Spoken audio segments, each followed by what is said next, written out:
RedBird Airways का air ambulance crash होता है रांची में।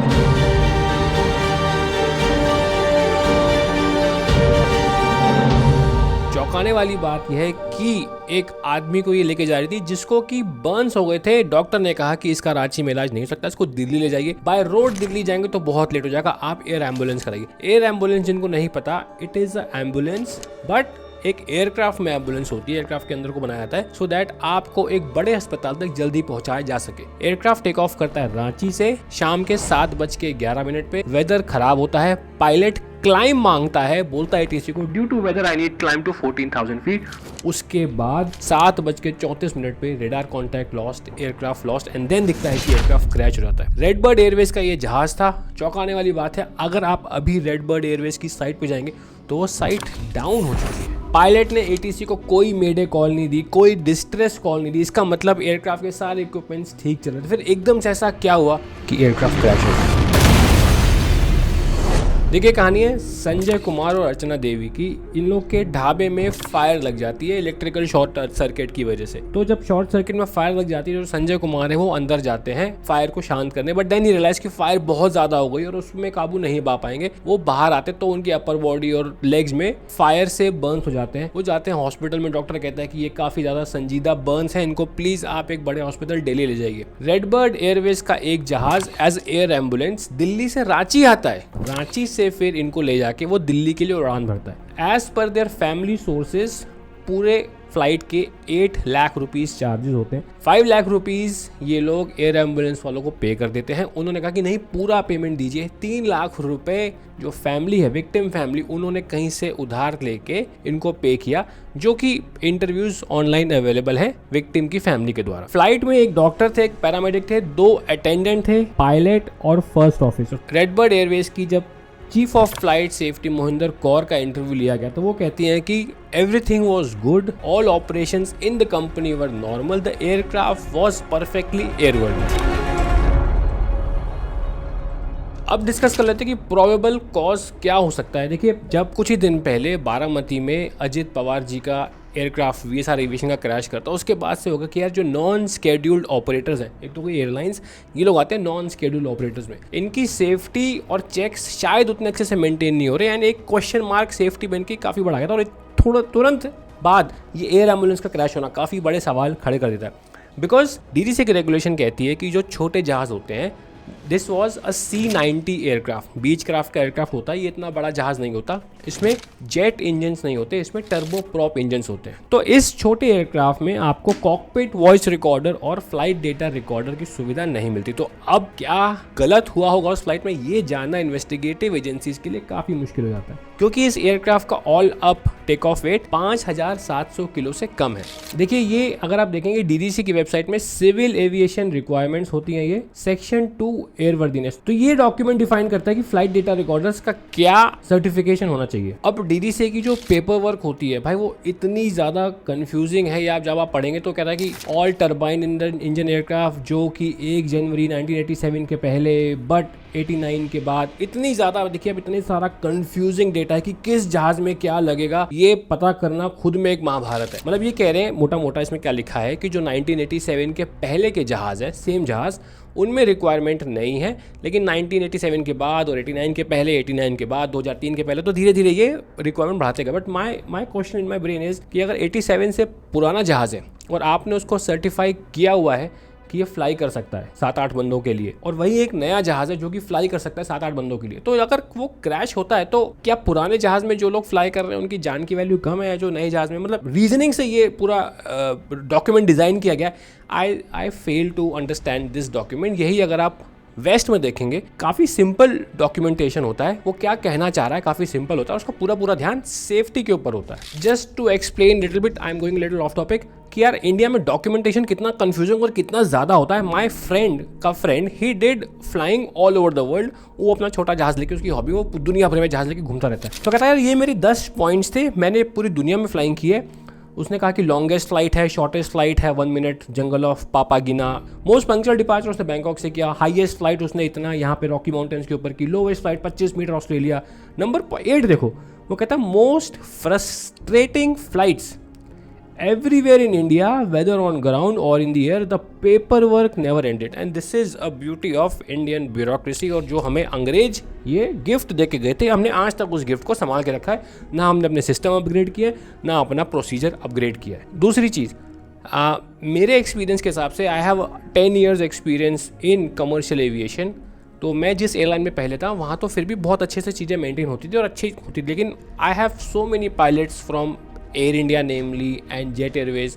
वहाँ बोलते हैं कि यार प्रोसीजर्स चलता है ही होता था कि यार ठीक है, हम लोग नहीं मानते इतना कि 1000 फीट पे स्टेबलाइज है कि नहीं है, ठीक है थोड़ा बहुत ऊपर नीचे कर लेंगे। मतलब there are examples, and if you ask in pilot community, air India में और जेट एयरवेज में इनसाइड द कॉकपिट स्मोकिंग भी चल रही है। बड़े बड़े बॉलीवुड के स्टार्स भी इनसाइड द कॉकपिट आके स्मोकिंग किया, and this is open secret, that's why I am able to tell it so clearly on camera. तो जब स्केड्यूल्स और बड़ी एयरलाइंस में रेगुलेशंस का इतना लिहाज नहीं होता, तो आप छोटे ऑपरेटर्स जो होते हैं, जो प्राइवेट चार्टर्स रन करते हैं और जो एयर एम्बुलेंस रन करते हैं, उसमें कितना रेगुलेशंस फॉलो हो रहा है, कितने अच्छे से काम हो रहा है, ड्यू डिलिजेंस कितना हो रहा है, ये कहना मतलब आप समझ ही जाइए। FDR तो है नहीं, फ्लाइट दिल्ली से कराची ऑलरेडी आई है, pilots were experience as per the company aircraft was fine. तो वेदर का उनको रास्ते में अंदाजा हो गया होगा क्योंकि सेम रूट फ्लाई करके आए, अब रांची से सेम रूट लेके वापस जाना है। So this should have been a easy call for the pilots and the company. अब जब फ्लाई करते हैं आप कंपनी में, तो कंपनी आपको वेदर डेटा देता है, वेदर ओके आया होगा तो पायलट्स ने कहा कि ठीक ही चले आते हैं। But because now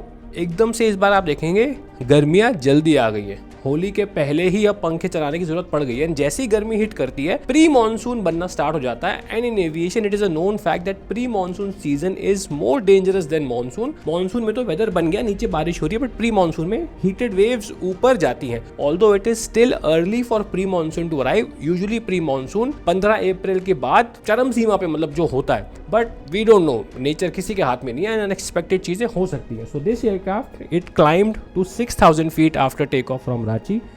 whether deviation मांगता है कि मुझे क्लाइम करना है 14,000 फीट। माइंड यू, वेदर को डिविएट करने के लिए 2 तरीके होते हैं।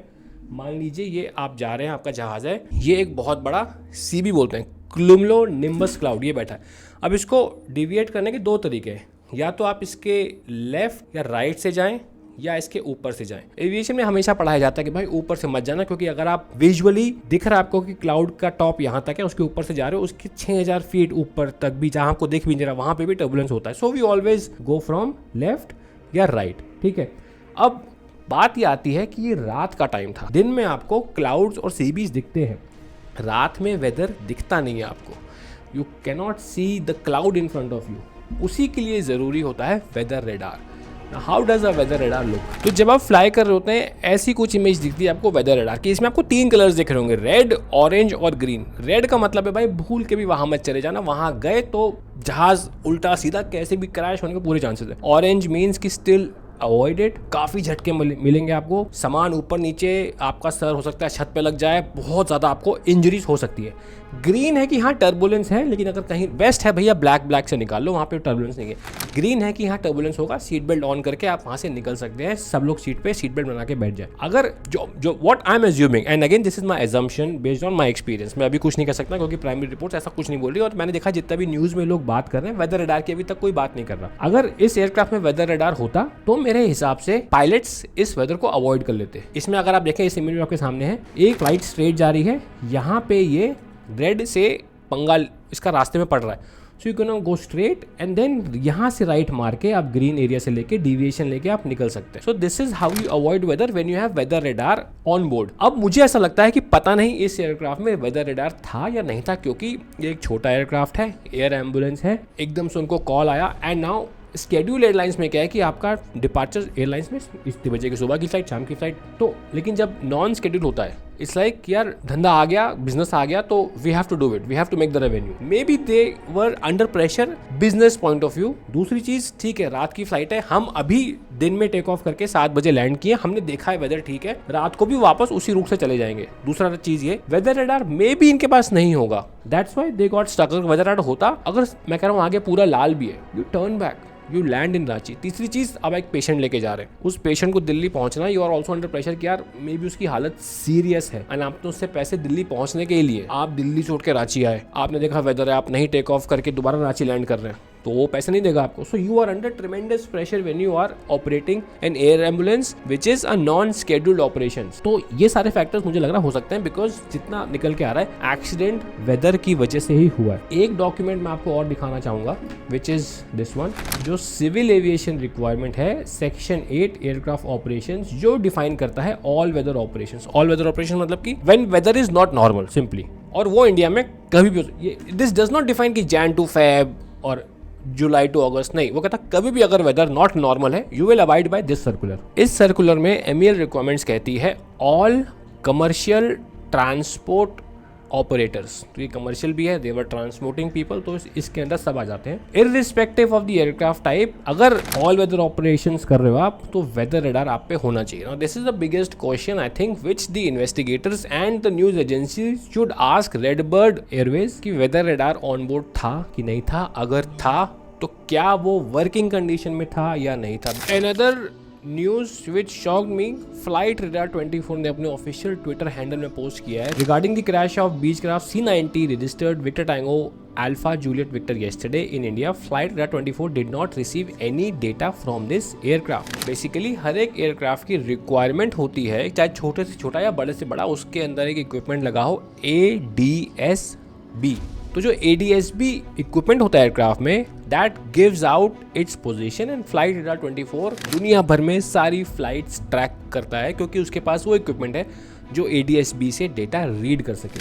अगर ये कह रहा है कि मेरे पास उस एयरक्राफ्ट का कोई डेटा नहीं आया तो आई एम सस्पेक्टिंग क्या उसका ADS-B भी ठीक से काम कर रहा था कि नहीं, विच is a very critical information. Flight data recorder है नहीं, कॉकपिट वॉइस रिकॉर्डर है नहीं, वेदर रडार का पता नहीं, ADS-B भी है नहीं, तो आप इन्वेस्टिगेशन करेंगे कैसे. That's why I am saying कि DGCA should do a proper inquiry, AIB should do a proper inquiry on these non-scheduled operators, क्योंकि ये छोटे से ऑपरेटर्स होते हैं, पता नहीं होता कि क्या ये प्रॉपर सेफ्टी इम्प्लाई कर रहे हैं अपनी कंपनी में कि नहीं. क्योंकि अगर फ्लाइट टेक ऑफ कर रही है, कहाँ पे क्रैश हुई है, कहाँ पे रडार से गायब हुई है, ये सारा data flight radar 24 track. If you go on the website, दुनिया की सारे एयरक्राफ्ट की आपको डिटेल्स तो मिल जाएंगी. इसने अहमदाबाद एयर क्रैश का भी दिया था, इसने जो बारामती क्रैश हुआ था उसका भी डेटा इसने दिया था, बट क्लियरली सेट कि इसका डेटा मेरे पास नहीं है. Which brings me to my conclusion कि हो सकता है कि वेदर रडार इस एयरक्राफ्ट पे ना हो या फिर वो ठीक से काम ना कर रहा हो. पायलट्स दिल्ली से रांची अभी आए हो, देवर अंडर इंप्रेशन कि यार अभी आए, वेदर ठीक था, थोड़ा बहुत डिविएशन है, दिख जाएगा, ले लेंगे डिविएशन. कोलकाता से कांटेक्ट में रहते हैं, वाराणसी से कांटेक्ट में रहते हैं, रडार एनवायरनमेंट है. Company was also under pressure कि we have to make this flight, क्योंकि पेमेंट तो ले चुके हैं, वापस लैंड करेंगे. पेशेंट भी सीरियस कंडीशन में है, सो दे वेंट इनटू